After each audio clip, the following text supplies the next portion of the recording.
مثبت رکھے ہیں۔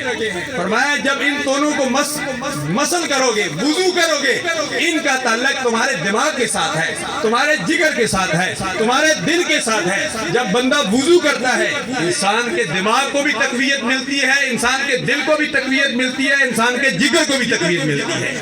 آج اس چیلم کی محفل میں، کوئی شخص چیلم کی محفل میں دل سے وعدہ کرو، ارادہ کرو کہ ہم نے نماز کو نہیں چھوڑنا ہے، بالخصوص فجر کی نماز کو نہیں چھوڑنا ہے۔ فجر کی نماز کے عادی بن جاؤ گے، الحمدللہ پانچوں نمازوں کا اللہ تبارک و تعالیٰ عادی بنا دے گا۔ اور فجر کی نماز کے متعلق میں کہا کرتا ہوں، ہری بات کرتا ہوں، پھر اختتام کرتے ہیں دعا۔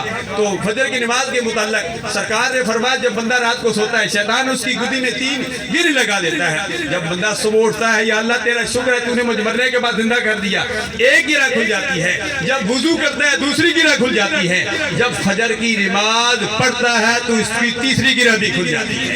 آج کی اس محفل چیلو میں آپ کو میں دعوت دیتا ہوں کہ صبح اٹھ کر 10 بجے تک سوئے نہ رہا کرے، بلکہ صبح اٹھ کر ان تینوں گرہوں کو کھولا کرے۔ سرکار کی ہر سنت میں ہمارے بے شمار فوائد ہے۔ دعوت اسلامی کی مبلغی مدنی چینل پر بھی یہی دعوت دی جاتی ہے، میں بھی دیتا ہوں، آستانی بھی دیتے ہیں، بزرگ بھی دیتے ہیں، نوجوان بھی دیتے ہیں۔ ہر ایک بندہ اپنی اپنی حوال سے اپنے بساط کے مطابق پیغام دے رہا ہے۔ رب کی بارگاہ میں دعا کرتے ہیں اللہ تعالیٰ ہم سب کی حاضری اپنی بارگاہ عدیت میں مقبول و منظور فرمائے۔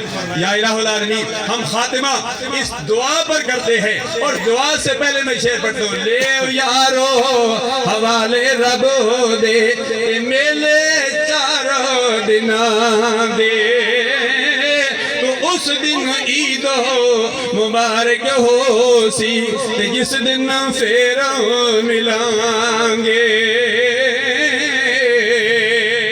خدایا بحق بنی فاطمہ برقل ایمان کنی خاتمہ، گردہ و دمرت کنی ورقبول منو دست دامان آل رسول، وصلی اللہ تعالی